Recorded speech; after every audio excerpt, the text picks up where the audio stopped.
मान्यवर आपले आजचे उपस्थित मान्यवर, त्यामध्ये उदय जोशी सरांनी त्यांची एक कल्पना सांगितली जेव्हा आम्ही भेटलो त्यावेळेला, की मला इथे नर्सिंगचं चालू करायचं आहे.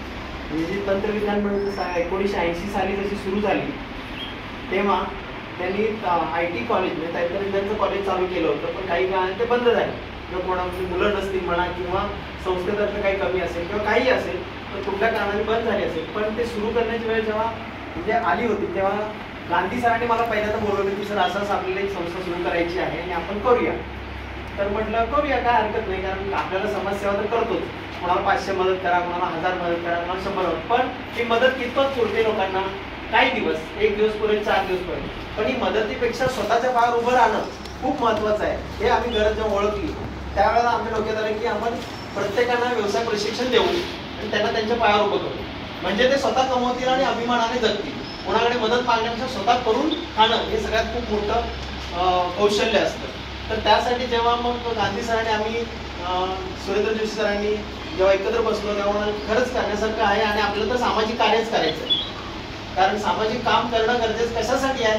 कारण आपल्याला देखील कोणी ना कोणी मदत केलेली असते. आपण आपल्या भूतकाळाचा आणि विचार करा की आपण कुठे पडलो असतो तर आपलं कोणीतरी उचललेलं असतं. याचा अर्थ काय? ते देणं आपण कुठेतरी फेडायचं आहे. समाजात कोणीतरी पडले त्याला उचलायचं आहे. म्हणजे ही साधी गोष्ट आहे, ही साधी माणुसकी आहे की आपण करत असतो.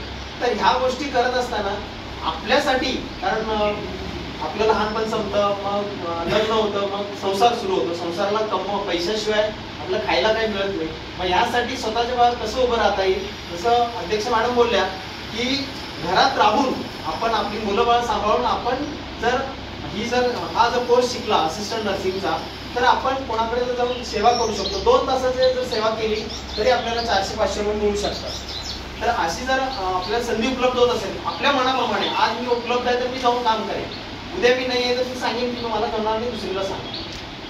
तर आपल्या इच्छेप्रमाणे जर काम मिळत असेल आणि महिन्याकडे आपण 5-10 हजार मिळत असतील तर खरोखरच ह्याच्यापेक्षा चांगलं कुठलं आपल्या मिस्टरांना किंवा आपल्या कुटुंबाला आधार हा खूप चांगला आहे.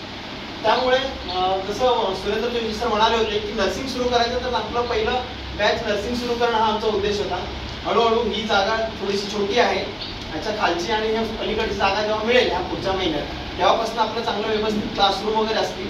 आणि शनिवारी प्रॅक्टिकलमध्ये हेच तुम्हाला शिकवलं जाईल की आपण पेशंटशी कसं बोलायचं, किंवा जर एखाद्या जो पेशंट असतो तो आधीच त्रासलेला असतो आणि आपण घरात स्वयंपाक केलेला असतं, नवऱ्याशी भांडलेलं असतं, मुलांचं चिडचिड करून आपण गेलो असतो कामावर, ते डोक्यात आपल्या असतं चिडचिड झालेली, बरोबर. मग तो राग तिथे काढायचा आहे का? तिथं जर गेलो की आपण त्या पेशंटचा विचार करायचा.